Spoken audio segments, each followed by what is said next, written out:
Adegan dibuka dengan Tim Gi-hun yang panik. Beberapa saat kemudian, Sang-woo tiba-tiba memberi komando agar seluruh anggota tim mereka maju 3 langkah. Ryung berteriak tidak percaya, namun Gi-hun yang sudah panik ikut berteriak agar mencoba saja saran Sang-woo. Pada akhirnya, semua anggota tim terpaksa melakukan saran Sang-woo karena mereka sudah tersudut.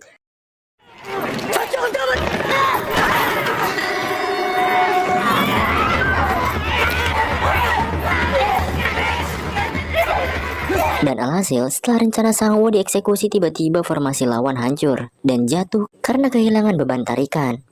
Melihat kesempatan yang terbuka, lantas Sang-woo dengan cepat berteriak memberi komando tarikan. Tim lawan yang masih tergeletak terseret, mereka berusaha untuk membangun kembali formasi. Namun naas, usaha tersebut sia-sia karena mereka sudah tertarik jauh ke depan. Dengan terpaksa, mereka harus menghadapi nasib buruk berupa terjun bebas ke lantai bawah. Tim Gi-hun merebut kemenangan di game ini.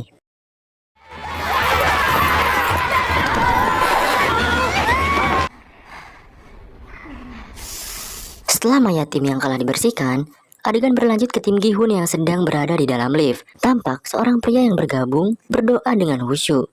Namun suaranya cukup bising untuk memecah keheningan di antara mereka. Gadis bertindik yang direkrut oleh Sae-byok menginterupsi. Dia berkata bahwa harusnya si bapak yang sedang berdoa tersebut berterima kasih pada si kakek dan Sang-woo yang telah memberikan ide dan saran yang brilian.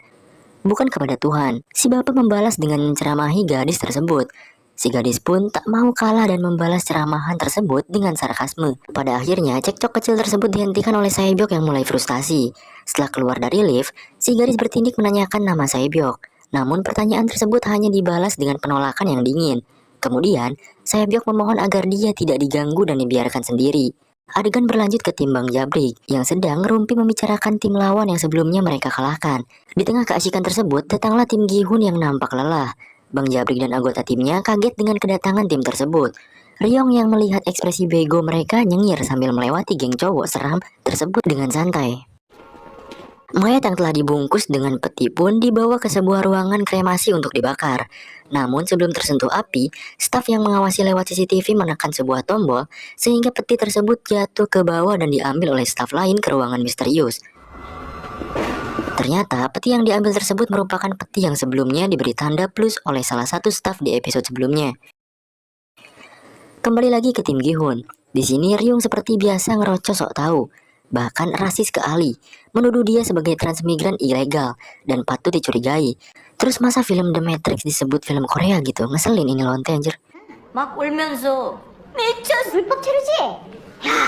Ryung bertanya siapa kapten dari tim. Namun Sang-woo menjawab bahwa mereka semua setara. Gi-hun menyela, bertanya kenapa kau dikeluarkan dari tim Bang Jabrik. Ryung berdalih kalau dia gak selevel sama mereka. Padahal sudah jelas kalau dia dikeluarkan agar digantikan oleh pria yang berotot besar dan lebih berguna tentunya. 미녀야 하고 불러 저 양아치 새끼들하고 내가 그것도 게임 직전에 Sebuah pengumuman muncul, memperingatkan bahwa 30 menit lagi lampu akan dimatikan. Sang-woo berbicara agar mereka harus bersiap-siap sebelum lampu padam dan munculnya perkelahian. Dua pria rekrutan baru menyarankan untuk bersama-sama menyerang tim yang paling lemah. Namun Sae-byok menginterupsi, berkata kalau dia tidak percaya dengan rekan timnya, karena sebelumnya dia pernah melihat orang yang membunuh rekan timnya sendiri. Gi-hun berdiri dan berkata bahwa yang terpenting sekarang adalah mereka perlu bisa melindungi diri sendiri. Jadi dia menyarankan untuk membuat sebuah barikade dari kasur dan tiang-tiang besi di sekitar mereka. 바리케이트를 칩시다.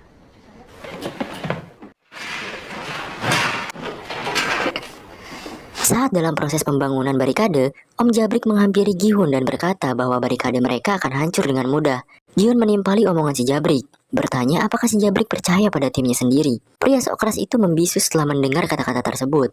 Ia juga sadar kalau sewaktu-waktu bisa saja dia dikhianati oleh bawahannya sendiri. 나 같으면 암이 나면 Ia pun kembali ke timnya dan memerintahkan rekannya untuk istirahat dan tidak melakukan penyerangan malam ini. Si Jabrik bertanya kemana perginya si dokter, dan bawahannya bilang kalau dia pergi ke toilet. Namun kenyataannya si dokter pergi bersama oknum staf ke suatu tempat, yang tak lain dan tak bukan adalah ruangan unboxing mayat yang tadi diselundupkan. Diperlihatkan bahwa rekaman CCTV saat si dokter dan staf berjalan di lorong dihapus oleh staf yang mengawasi CCTV. Kembali ke tim Gi-hun, mereka berupaya untuk menyusun jadwal jaga malam. Sang Woo menyarankan agar setiap penjagaan perlu diisi oleh 2 orang agar mencegah si penjaga ketiduran atau bergabung dengan tim lain untuk mengkhianati mereka. Semuanya setuju. Dan akhirnya diputuskan bahwa yang berjaga pertama adalah Sang Woo dan Ali. Kemudian disusul oleh Gi-hun dan si kakek. Sisanya gak dimention cuy. 그럼 나도 자네. 네, 그렇게 하시죠. Waktu malam telah tiba, seluruh staf diperintahkan untuk kembali ke ruangannya masing-masing. Dan adegan berubah ke Sang Woo dan Ali yang sedang duduk berdua. Ali berbagi jagung yang ia simpan bersama Sang Woo sebagai bentuk terima kasih karena telah menyelamatkan dan memberikan ongkos pulang. Mereka pun saling berkenalan. Sang Woo bertanya tentang usia dan asal-usul Ali. Ali menjawab bahwa dia sekarang berusia 33 tahun dan berasal dari Pakistan. Keluarganya tinggal di sana. Sementara Ali bersama istrinya dan anaknya yang baru berumur 1 tahun tinggal di Korea dengan tujuan untuk menghasilkan uang. Ali terpaksa mengikuti game ini karena mereka kehabisan uang. Dan saat Sang Woo ditanya alasannya kemari, dia menjawab bahwa dia juga membutuhkan uang. Adegan beralih ke 2 orang staf yang sedang berjalan menuju sebuah ruangan. Seperti sebelumnya, jejak rekaman mereka dihapus dari CCTV. Salah satu dari mereka merupakan Jungwoo yang menyamar. Staf di samping Jungwoo bertanya kenapa kemarin Jungwoo tidak hadir. Jungwoo pun meminta maaf. Oh iya, di sini staf di samping Jungwoo tidak sadar kalau rekan dia si nomor 29 yang asli sudah mati dan dicuri identitasnya oleh Jungwoo. Staf tersebut bilang kalau Jungwoo hampir akan dibunuh, namun dia dihalangi karena punya hutang budi ke nomor 29 yang sebenarnya udah dibunuh oleh Jungwoo. Adegan berlanjut ke ruangan unboxing mayat. Di situ sudah ada si dokter dan 2 staf lainnya yang sedang melakukan pembedahan organ.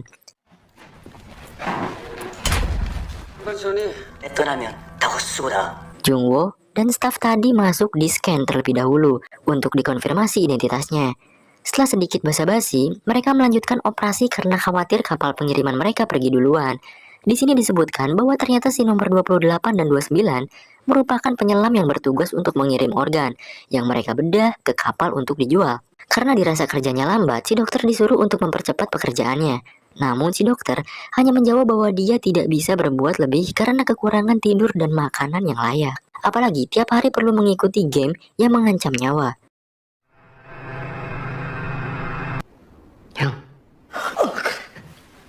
Adegan beralih kepada Gi-hun yang sedang tertidur. Sebuah tangan hampir meraih lehernya. Namun kemudian Gi-hun terbangun dalam keadaan kaget, mendapati Sang Woo yang ternyata mau membangunkannya untuk gantian jaga malam. Sang Woo bertanya apakah Gi-hun mengalami mimpi buruk, dan Gi-hun menjawab kalau dia tidak apa-apa. Adegan beralih lagi, kali ini menuju Bang Jabrik yang gak bisa tidur. Ia bertanya pada bawahannya tentang si dokter, dan bawahan tersebut menjawab kalau dia masih belum kembali dari toilet. Tentu saja ini mencurigakan cuy. 화장실 내가 믿지 이 새끼야. 의사 놈은 아직도 안 왔냐? Balik lagi ke si dokter yang sedang membedah. Salah satu staf dengan topeng segitiga menawarkan diri untuk melanjutkan pekerjaan si dokter karena mereka tidak punya waktu lagi. Si staf mengolok-olok si dokter dan menyinggung pembedahan sebelumnya yang gagal. Namun si dokter menepis perkataan si staf karena ternyata mayat yang akan mereka bedah sebelumnya masih hidup dan memberontak. Kembali lagi pada Gi-hun, ia melamun menatap kekosongan. Mereka ulang sebuah kejadian yang dulu pernah terjadi padanya. Sebuah perseteruan, di mana salah satu rekannya terbunuh dipukul tongkat oleh seorang polisi.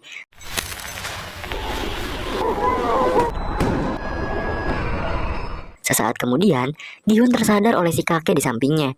Setelah ditanya kenapa, Gi-hun bercerita bahwa dia pernah terlibat di sebuah aksi mogok di perusahaan mobil tempat kerjanya dulu. Mereka dipecat dengan alasan perusahaannya sedang mengalami masa sulit. Gi-hun yang sedang kerepotan membiayai keluarganya dengan terpaksa mengadakan mogok tersebut bersama rekan-rekannya. Namun naas, rencana tersebut berakhir tragis dengan kematian rekan-rekannya.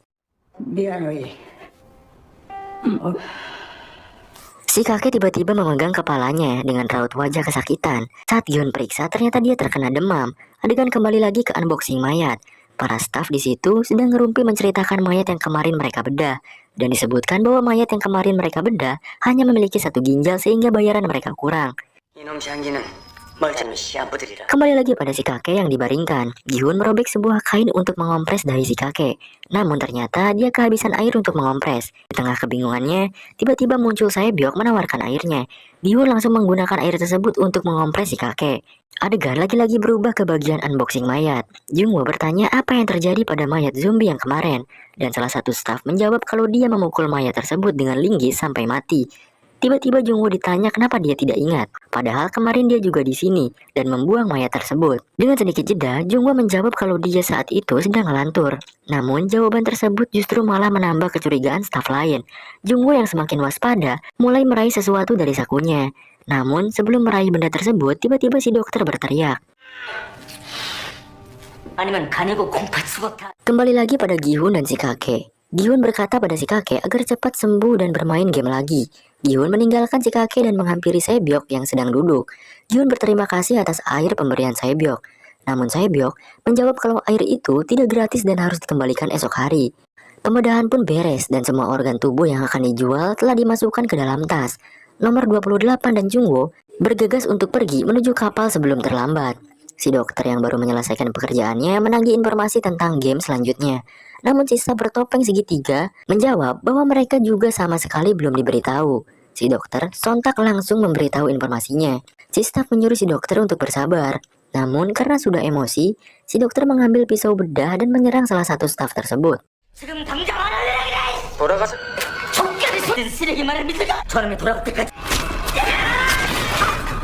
Kembali pada Jungwoo dan si nomor 28. Mereka tiba di sebuah ruangan yang memiliki pintu besi dan kemudian membukanya. Di balik pintu tersebut, ada sebuah tangga yang menuju ke bawah dan mereka mulai menuruninya. Sementara si dokter, setelah berdebat sengit, para staf mengalah dan bilang kalau mereka akan mendapatkan informasinya. Namun yang jadi Sandra bilang kalau dia butuh kunci untuk membuka ruang kontrol. Dia menyuruh si dokter untuk merogoh sakunya. Namun saat si dokter memegang celana si Sandra, dia malah melawan balik dan menyerang si dokter. Namun naas, sebelum dia berhasil mengambil senapan, si dokter lebih dulu menerjang dan menusuknya dengan pisau bedah berkali-kali. Staf yang satunya memukul punggung si dokter dengan linggis dan menyerangnya berkali-kali. Namun si dokter berhasil bertahan dan kabur dari tempat itu. Balik ke Jungwoo dan nomor 28. Saat turun, Jungwoo melihat sebuah benda yang menempel di dinding. Sesaat kemudian, nomor 28 langsung memperingati Jungwoo agar tidak menyentuh benda tersebut yang ternyata adalah bom. Nomor 28 bilang bahwa tempat ini adalah jalur melarikan diri darurat untuk para VIP. Bom tersebut berfungsi untuk meratakan seluruh tempat setelah mereka melarikan diri. Jungwoo pun bertanya tentang siapa para VIP tersebut. Namun, nomor 28 menolak untuk menjawabnya. Mereka pun turun. Nomor 28 memanggil Jungwoo, dan saat Jungwoo berbalik, tiba-tiba lehernya ditodong oleh sebuah pisau. Adegan berubah kembali, menunjukkan si dokter yang sedang berusaha untuk kabur. Hingga pada akhirnya, ia pun malah masuk kembali ke ruangan bermain tempat tes permen gula yang kemarin. Kembali lagi ke Jungwoo yang sedang ditodong. Nomor 28 mulai memberinya pertanyaan dan menunjukkan kecurigaannya terhadap Jungwoo. Ia pun memerintahkan Jungwoo untuk melepas topengnya. Dengan terpaksa, Jungwoo melakukan perintah tersebut. Namun sesaat setelah nomor 28 bertanya identitas asli Jungwoo, perutnya ditodong balik. Bukan dengan pisau, namun dengan pistol. Refleks di nomor 28 langsung mengangkat kedua tangannya. Kemudian Jungwoo balik memerintahkan nomor 28 untuk menunjukkan wajahnya. Kembali lagi cuy, ke si dokter. Tak butuh waktu lama, akhirnya dia terkejar oleh staf yang tadi. Namun saat si dokter mengangkat linggisnya, staf tersebut langsung berbicara untuk menenangkan pria berlinggis di hadapannya dan mengambil jalan damai. Lagi-lagi adegan berubah ke Jungwoo. Kini dia mulai berkata bahwa orang yang mereka sebut zombie dan hanya mempunyai satu ginjal merupakan kakak laki-lakinya yang ternyata kehilangan ginjalnya karena mendonorkannya kepada Jungwoo. Namun nomor 28 langsung menjawab bahwa zombie kemarin bukanlah kakak Jungwoo karena mayat tersebut bukanlah laki-laki.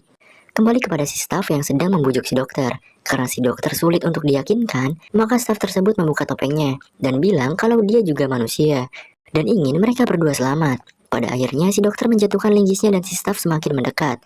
Saat dia sudah di belakang si dokter, ia sembunyi-sembunyi mengeluarkan pisau lipatnya. Ketika dia mengangkat tangan dan mau menusuk si dokter, tangannya tertembak. Dan muncullah frontman beserta gerombolannya. Kembali ke Jungwoo yang masih menodong nomor 28 yang berlutut di tanah. Jungwoo bertanya bagaimana dia bisa yakin bahwa mayat yang kemarin adalah perempuan. Nomor 28 pun menjawab bahwa dia bisa tahu karena sebelum dibedah mereka sempat memperkaos mayat tersebut bergantian. Nomor 28 menyuruh Jungwoo memeriksa daftarnya agar dia lebih percaya. Daftar tersebut berisikan informasi pribadi sampai catatan medis seluruh peserta. Jungwoo bertanya di mana letak daftar tersebut, dan nomor 28 bilang bahwa daftar itu terletak di ruangan pemilik, alias frontman. Nomor 28 mulai memohon agar Jungwoo mengampuni hidupnya, dan menawarkan diri untuk membantu mencari kakak Jungwoo, dan juga memberinya semua uang hasil penjualan organ. Namun sebelum dia beres berbicara, ditembaklah kepalanya hingga ia tercebur ke dalam kolam. Kini kembali ke panggung si dokter yang telah dimasuki oleh frontman. Pria berjubah hitam tersebut menghampiri staf yang barusan ia tembak. Ia berkata bahwa apapun yang mereka lakukan terhadap organ tersebut, dia tidak peduli. Namun yang menjadi kesalahan fatal, mereka adalah merusak aspek terpenting dari tempat game tersebut, yaitu kesetaraan. Lumayan mengejutkan ya, ternyata frontman yang berdarah dingin menjunjung tinggi kesetaraan dan peduli dengan penderitaan para pesertanya. Frontman langsung menarik pelatuk pistol dan melubangi kepala pengkhianat tersebut dan meninggalkan tempat. Dan setelah dia menginjakan kaki keluar, kini giliran si dokter yang harus menerima nasibnya, dilubangi oleh rentetan peluru senjata api dan mati. Jungwoo menaiki kembali tangga tempat dia masuk, namun saat meraih pintunya, ternyata pintu tersebut telah terkunci. Mau tidak mau, dia menembak lubang kuncinya hingga suara tembakannya terdengar sampai luar dan sampai di telinga frontman. Jungwoo akhirnya berhasil masuk ke ruangan yang ditunjukkan oleh nomor 28, sembari menodongkan pistolnya. Adegan berganti pada frontman yang berhasil menemukan mayat nomor 28. Setelah dikonfirmasi, frontman menyadari bahwa pelaku yang membunuh nomor 28 masih ada di tempat ini. Karena tabung oksigen untuk menyelam masih lengkap. Sebelum melanjutkan pencarian, frontman mengulik lubang di kepala nomor 28 dan mencabut peluru yang tertancap di dalamnya. Sirine tiba-tiba berbunyi. Para pemain terbangun dan keheranan. Sementara Jungwoo masih melanjutkan pencariannya di ruangan frontman. Sesaat kemudian, akhirnya Jungwoo menemukan sebuah pintu yang mengarah ke brankas berisi data-data para pemain Squid Games dari tahun ke tahun. Jungwoo mengidentifikasi tiap berkas yang ada. Masing-masing berkas dilabeli sesuai tahun pelaksanaannya. Di sisi lain, para staf kini memeriksa ruangan nomor 28 dan juga milik Jungwoo. Frontman mengawasi CCTV, mendapati bahwa Jungwoo sama sekali tidak terekam jejaknya. Kini para staf memeriksa para pemain dan menyuruh mereka berkumpul di tengah-tengah. Salah satu staf menghampiri si kakek yang masih saja berbaring dan memaksanya untuk bangun. Gi-hun menghampiri staf tersebut dan memberitahu bahwa dia sedang sakit. Selimut yang si kakek pakai dibuka dengan paksa, dan ternyata si kakek mengompol di celananya. Jungwoo masih terus mencari daftar pemain di tahun 2020. Namun hingga data pemain terakhir, yang tidak lain adalah Gi-hun, dia tidak menemukan data dari kakaknya. Jungwoo mencari berkas lain. Dilihatlah data dari pemenang Squid Game dari tahun-tahun sebelumnya. Dan mengejutkannya, ditemukanlah nama yang selama ini ia cari-cari. Pemenang ronde 6 Squid Game tahun 2015 dengan nomor peserta 132, Hwang In-ho, alias kakak dari Jungwoo sendiri. Dia bergegas mencari data dari pemain Squid Game tahun 2015. Dan benar adanya, Hwang In-ho adalah peserta dari Squid Game 5 tahun yang lalu. Lanjut pada Jungwoo yang tengah memotret bukti-bukti yang dia temukan. Namun tiba-tiba sebuah telepon berdering. Jungwoo menghampiri sumber suara itu. Namun beberapa saat kemudian muncul hentakan langkah kaki di tepi ruangan. Seperti yang kita duga, itu adalah frontman. Frontman speaking. Saat frontman meraih telepon tadi, Jungwoo sudah lebih dulu bersembunyi di balik ruangan lain. Telepon pun diangkat. Frontman mengonfirmasi bahwa ada masalah kecil yang terjadi namun berhasil dibereskan. Dia pun meyakinkan orang di seberang telepon agar tak perlu khawatir, dan mereka akan memastikan tak ada bekas yang tersisa pada saat para VIP tiba. Setelah mengonfirmasi bahwa game akan dilanjutkan, frontman menutup telepon dan pergi meninggalkan ruangan, dan adegan pun berganti.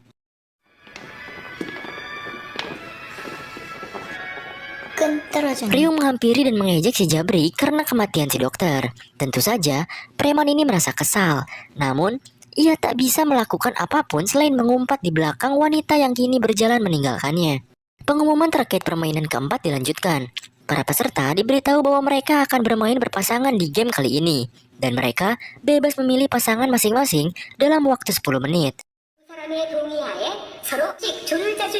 Kembali pada Jungwoo yang sekarang menghampiri telepon dan berusaha menggunakannya dengan menelpon nomor darurat. Namun sayangnya, telepon tersebut tidak berfungsi. Pemilihan pun dimulai. Ryung dengan sigap langsung menghampiri para pria agar berpasangan dengannya. Pertama dia menghampiri Gi-hun, namun Gi-hun tak menjawabnya. Dia pun beralih ke Sang-woo sambil menggodanya, tapi dia pun tak menjawab juga.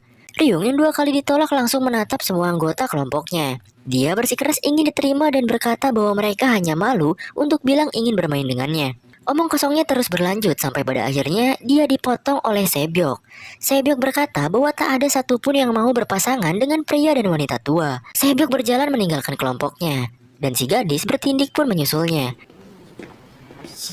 Setelah Sebyok, gadis bertindik, dan Ryung pergi, pemilihan pasangan di kelompok mereka berlanjut. Gi-hun tadinya ingin berpasangan dengan Sang-woo, namun Sang-woo terlebih dahulu memilih Ali sebagai pasangannya.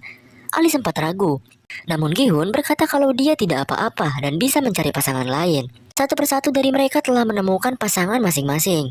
Gi-hun dihampiri oleh si kakek, namun Gi-hun memohon maaf dan berniat menolaknya dengan halus. 죄송한데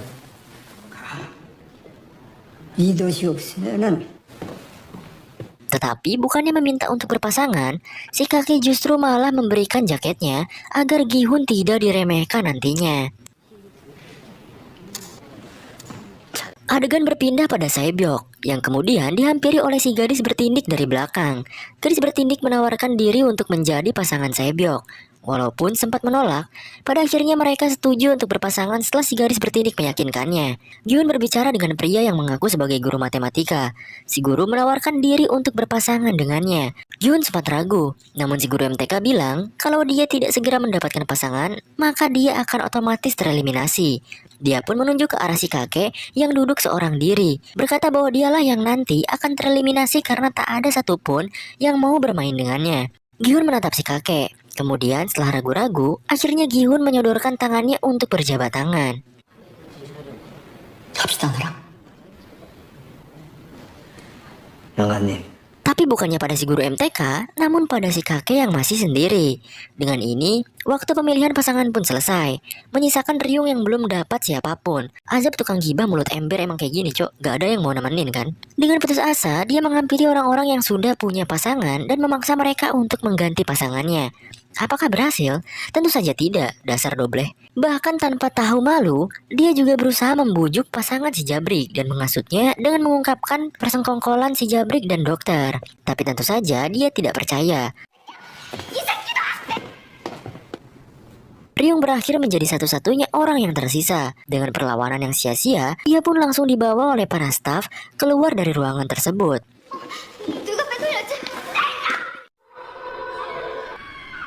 Sekarang adegan beralih ke para peserta yang telah sampai di lokasi permainan keempat yang dibuat mirip seperti komplek perumahan. Partner si Jabrik bertanya apakah yang dikatakan Ryung itu benar. Namun si Jabrik menyangkal omongan tersebut dan berkata bahwa Ryung hanya asal bicara karena putus asa. Para pemain diperintahkan untuk mengikuti arahan staf. Di tengah perjalanan, Sang-woo menyemangati Ali dan meyakinkan bahwa mereka berdua akan keluar dengan selamat dan kembali pada keluarga mereka. Ali tersenyum optimis dan berkata bahwa dia akan menang kalau bermain bersama Sang-woo. Di sisi lain, si kakek yang berjalan dengan Gi-hun bilang bahwa komplek ini mirip dengan tempat tinggalnya yang dulu. Gi-hun menimpali, berkata bahwa dia dulu juga pernah tinggal di lingkungan yang sama. Mereka pun sampai di tujuan masing-masing. Kemudian diberikan sebuah kantong kecil yang berisikan 10 biji kelereng. Gi-hun bertanya apakah si kakek pernah main kelereng. Si kakek menjawab sambil tersenyum, mengaku bahwa dulu dia cukup mahir dalam memainkannya. Gi-hun tertawa lega dan berkata bahwa dia juga jago main kelereng. Si kakek menawarkan perjanjian kepada Gi-hun untuk menjadi ganbu, yaitu teman sepermainan yang tidak perhitungan untuk berbagi kelereng dan dakji bersama. Gi-hun dan si kakek melakukan janji jari manis sebagai bukti persetujuan mereka. Dengan bersemangat, Gi-hun mengajak si kakek untuk menyikat semua kelereng di luar sana.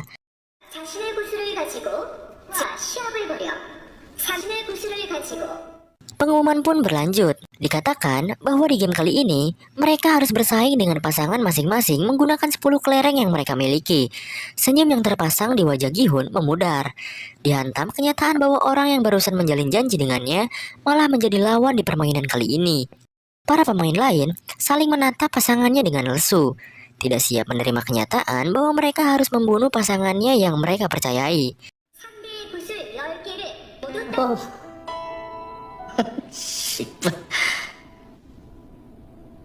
형.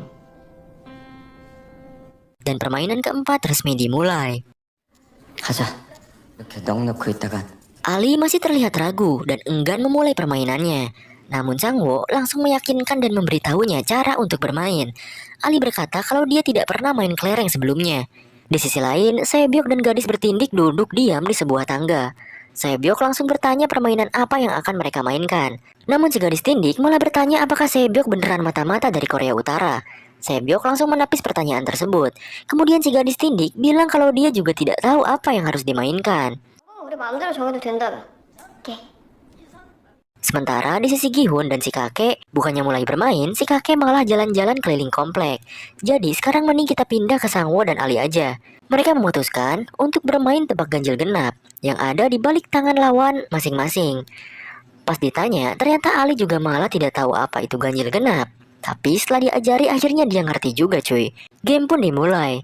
Ali mendapat giliran pertama dan memilih ganjil sebagai tebakannya. Namun pada saat kamera bergerak, adegan ternyata berganti pada si Jabrik dan juga bawahannya.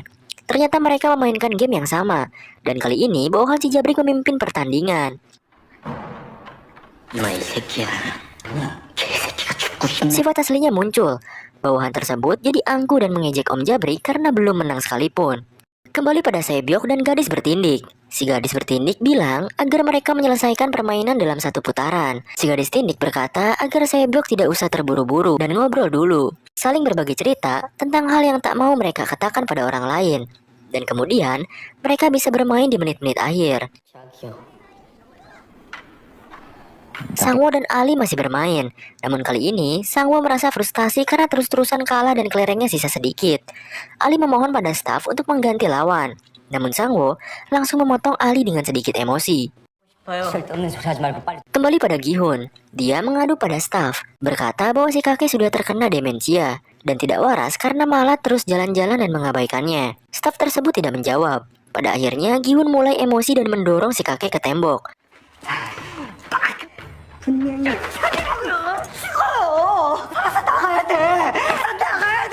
Gihun berteriak dan memohon agar si kakek segera memulai permainannya. Si kakek yang tidak berdaya langsung mengiyakan permintaan Gihun. Di sisi Bang Jabrik, sekarang dia terlihat frustasi karena terus-terusan kalah oleh bawahannya. Dia pun meminta agar permainannya diganti. Tapi bawahannya menolak cuy. Bang Jabrik menghampiri staf, berkata bahwa kalau mereka menjunjung kesetaraan, maka mereka harusnya bisa mengizinkan pergantian game. Dan akhirnya, permintaan Bang Jabrik disetujui. 인정합니다. Sekarang kembali ke Sangwo dan Ali lagi. Namun masih seperti sebelumnya. Lagi-lagi Sangwo kalah. Dan saat Sangwo memeriksa sisi kelerengnya, ternyata yang ia punya hanya tinggal satu. Saking frustasinya, Sangwo menuduh Ali curang karena terus-terusan menang. Sangwo semakin emosi karena Ali tidak mau mengaku. Dia mencengkram kerah baju Ali dan memarahinya. 아니에요. 제가 아무것도 모르고 가면서 나 이런 거 해본 적 없다며. Namun saat Sangwo masih berteriak, kepalanya ditodong pistol oleh staf. 내려온 거야. Adegan berpindah ke Saebyok dan gadis bertindik yang sedang deep talk. Gadis bertindik bertanya tentang alasan kenapa Saebyok pindah dari Korea Utara. Saebyok menjawab, dia kira hidupnya bisa lebih baik. Namun saat ditanya, apakah hidupnya sekarang sudah lebih baik, Saebyok membisu. Gadis tindik menanyakan tentang keluarganya. Dan Saebyok bilang bahwa hanya ada adiknya yang sekarang di panti asuhan. Ayahnya tertembak dan hanyut saat akan menyeberangi sungai. Sementara ibunya ditangkap oleh petugas Tiongkok kemudian dipulangkan. Adegan beralih, sekarang Gihun bermain tebak lereng dengan si kakek. Namun tampaknya nasib Gihun juga tidak baik karena terus-terusan kalah dari si kakek. Sementara itu, Bang Jabrik memulai permainan baru dengan bawahannya. Sekarang mereka main lempar kelereng. Apabila seorang berhasil memasukkan kelereng ke lubang, maka dia mendapatkan semua kelereng di tanah. Kembali lagi ke deep talk gadis-gadis kita. Si gadis tindik kini bertanya soal apa yang akan Saebyok lakukan kalau memenangkan uang dari game ini. Saebyok menjawab kalau dia hanya ingin membeli rumah dan membawa ibunya dari Korea Utara. Gadis tindik bilang kalau Saebyok bisa dapat lebih dari itu. Saebyok pun menjawab kalau dia ingin mengunjungi Pulau Jeju yang eksotis. Gadis bertindik menertawakan Saebyok karena impiannya yang kecil. Dia pun menawarkan untuk mengajar Saebyok cara untuk menghabiskan uang di Korea Selatan. Namun setelah beberapa saat, gadis Tindik sadar bahwa mereka tak bisa keluar bersama. Kini kamera beralih pada Sangwo yang berlutut di hadapan Ali sambil menangis. Dia meminta maaf dan berkata bahwa dia tidak bisa mati di sini karena keluarganya akan ikut mati juga. 야, 너도 내 덕분에 여기까지만해도 같이 여기서 나가기로 약속했잖아. 야, 그러니까 Ali juga menangis dan meminta maaf karena dia juga punya keluarga. Karena putus asa, akhirnya Sangwo membujuk dan menawarkan Ali untuk bekerja sama lagi. Ali yang masih menangis pun berkata, "Apa rencanamu?" 내 말 한 번만 믿고 도와줘. 어떻게 할 건데? Sekarang kembali pada Gihun yang semakin frustasi. Lagi-lagi dia kalah cuy. Staf yang mengawasi berjalan mendekati Gihun dan mulai mengambil pistolnya. Tapi Gihun dengan panik langsung mengaku kalau dia masih punya satu kelereng yang tersisa. Permainan lempar kelereng antara Bang Jabrik dan bawahannya masih berjalan. Namun kali ini akhirnya Bang Jabrik berhasil menang dan mengambil kelereng yang ada di tanah.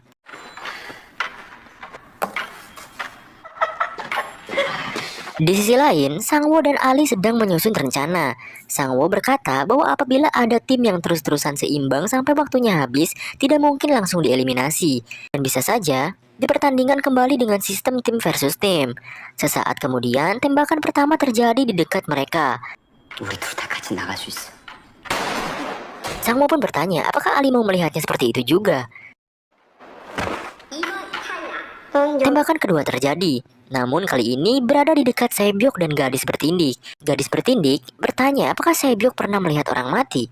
Saebyok pun bercerita bahwa dulu di kotanya pernah ada wabah. COVID mungkin. Orang-orang mati setiap harinya. Mayat-mayat dikumpulkan oleh para tentara kemudian dibakar. Nenek, kakek, dan juga kakak Saebyok merupakan salah satunya. Sekarang giliran gadis bertindik yang ditanya. Dia bercerita bahwa mayat pertama yang ia lihat adalah ibunya sendiri, yang dibunuh oleh ayahnya sendiri juga. Dan yang selanjutnya adalah ayahnya, yang dia bunuh oleh tangannya sendiri juga. Ternyata ayahnya adalah seorang pendeta yang sering melakukan KDRT sambil berdoa agar diampuni dosanya. Tembakan selanjutnya berbunyi, membuat kaget Gihun yang masih bermain dengan si kakek. Ironisnya, setelah dia mengganti jawabannya karena ragu, tebakannya malah salah. 잠깐만요. Gihun langsung terdiam karena semua kelerengnya sudah habis. Tapi tiba-tiba, si kakek bertanya kembali apa tebakan Gihun tadi. Rupanya si kakek masih linglung dan lupa. Melihat kesempatan ini, Gihun dengan ragu-ragu mengubah jawabannya. Si kakek pun menerima hasil tersebut. 방금 내가 쳤네.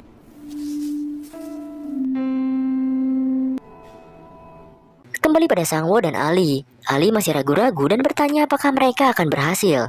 Sangwo meyakinkan Ali untuk kesekian kalinya dan berjanji akan memberikan satu kelereng terakhirnya apabila mereka gagal, agar Ali tidak merasa bersalah atas kematian Sangwo. Ali pun akhirnya setuju dan menanyakan rencananya. Sangwo memberitahu Ali bahwa mereka harus berpencar dan mengamati tim-tim yang tersisa dan mengincar tim dengan anggota paling muda atau yang paling tua. Ali mengangguk dengan yakin, kemudian bergegas pergi melaksanakan rencana mereka. Namun sebelum dia menjauh, Sangwo menghentikannya. Sangwo berkata akan tidak aman kalau dia membawa kantongnya seperti itu. Dia pun menawarkan untuk mengamankan kantong tersebut. Ali percaya pada Sangwo. Dia pun memberikan kantong tersebut padanya. Kemudian Sangwo tiba-tiba membuka pakaian dan merobek kaosnya. Kembali ke si Jabrik dan bawahannya. Kini kelereng si Jabrik hanya tersisa satu, dan lemparan kali ini menjadi penentu nasibnya nanti. Dia pun mencoba fokus dan melemparkan kelereng tersebut. Namun sayang, kelereng yang ia lempar hanya bisa mencapai tepi lubang.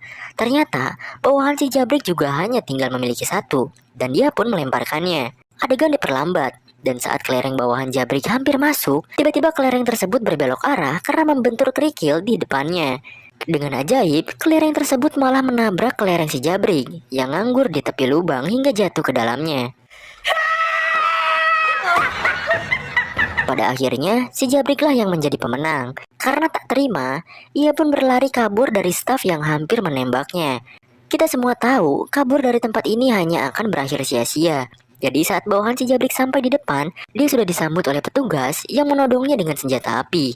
Tak butuh waktu lama, dia pun ditembak mati setelah mengucap umpatan terakhirnya. Tepat di saat tersebut, dengan cepat Sangwo menukar kantung Ali dengan yang ada di tangannya. Memang yang namanya orang putus asa, apapun rela dilakukan gitu. Setelah selesai, Sang Wo pun berdiri dan mengalungkan kantung kelereng Ali yang sudah ia modifikasi. Ali pun pergi, dan adegan kini berganti. Kembali ke Gihun dan si kakek. Kali ini Gihun mulai memanfaatkan keadaan si kakek yang linglung dan mengubah jawaban si kakek. Si kakek pun malah lanjut percaya dan menyerahkan kelerengnya pada Gihun. Adegan berganti lagi menuju Ali. Dia melaksanakan tugas yang diberikan oleh Sang Wo.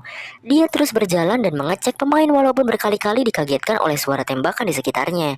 Sementara Sang Wo mengambil kembali pakaiannya yang tergeletak di tanah, beserta kantung kelereng yang ia tukar. Gihun dan si kakek masih melanjutkan permainan mereka. Namun tampaknya sekarang Gihun mulai merasa bersalah. Kembali lagi pada Sang Wo. Kini dia memberikan kantung kelereng yang dia tukar tadi kepada staf. Sang Wo memberitahu bahwa peraturan permainan ini adalah mendapatkan kelereng lawan dengan permainan apapun tanpa melakukan kekerasan. Dan dia tidak melanggar aturan tersebut. Pada akhirnya, staf menerima kantung tersebut. Dan adegan pun kembali menuju Saebyok dan si gadis yang bertindik. Saebyok mengajak si gadis tindik untuk memulai permainan seperti yang mereka rencanakan. Gadis tindik menjelaskan permainan yang mereka lakukan adalah lempar kelereng. Dan yang kelerengnya mendarat paling dekat dengan tembok, maka dia yang menang. Kemudian Saebyok pun balik menanyakan nama gadis tersebut. Jiong adalah jawabannya. Saebyok bertanya siapa yang akan lempar duluan. Jiong pun memilihnya. Si kakek mengecek kantung kelereng miliknya. Namun sayang, kini kantung tersebut kosong, tak ada sisa. Kakek berkata apa yang harus dia lakukan. Dia ingin bermain lagi. Dia pun meminta Gihun untuk meminjamkannya satu kelereng saja. Namun Gihun hanya bisa meminta maaf dan bangkit dari duduknya. Namun tiba-tiba si kakek ternyata masih menyimpan satu kelereng di sakunya. Gihun yang heran langsung mengecek isi kantungnya tersebut. Dan ternyata isinya hanya 19 kelereng. Saat dia mengangkat wajahnya, si kakek sudah pergi meninggalkannya.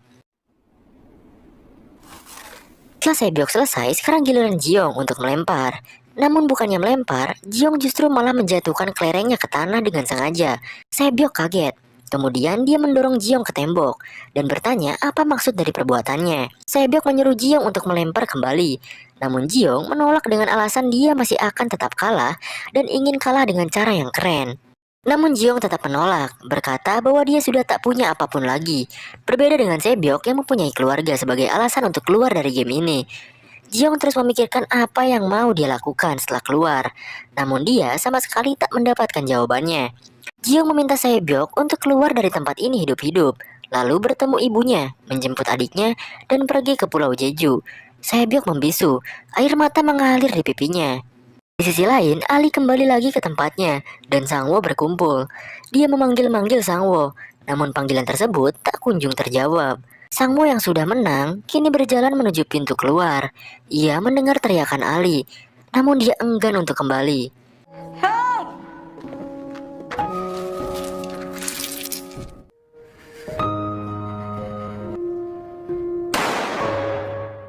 Ini adegan beralih pada Saebyok yang berjalan meninggalkan Jiong.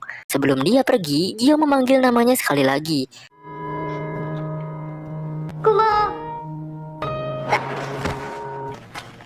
Gihun masih mengejar si kakek, membujuknya untuk kembali bermain. Namun si kakek malah masuk ke gerbang rumah yang dia akui sebagai rumah lamanya. Dia terus bercerita dan mengabaikan Gihun. Hingga pada akhirnya Gihun pun kehabisan kesabaran, mencengkram pundak si kakek dan berteriak lagi, menyuruhnya untuk segera sadar dan mendengarkannya. Namun setelah itu, si kakek masih larut dalam ceritanya. Gihun tak punya pilihan lain selain menangis dan memohon. Akhirnya si kakek pun menjawab dan menawarkan untuk bermain sekali lagi dan mempertaruhkan semuanya. Gihun protes dan berkata itu tidak masuk akal. Namun jawaban si kakek membuatnya kaget. Ternyata si kakek sadar kalau Gihun telah membodohi dan mengambil semua kelerengnya. Si kakek meraih tangan Gihun, kemudian memberikan satu kelereng terakhirnya.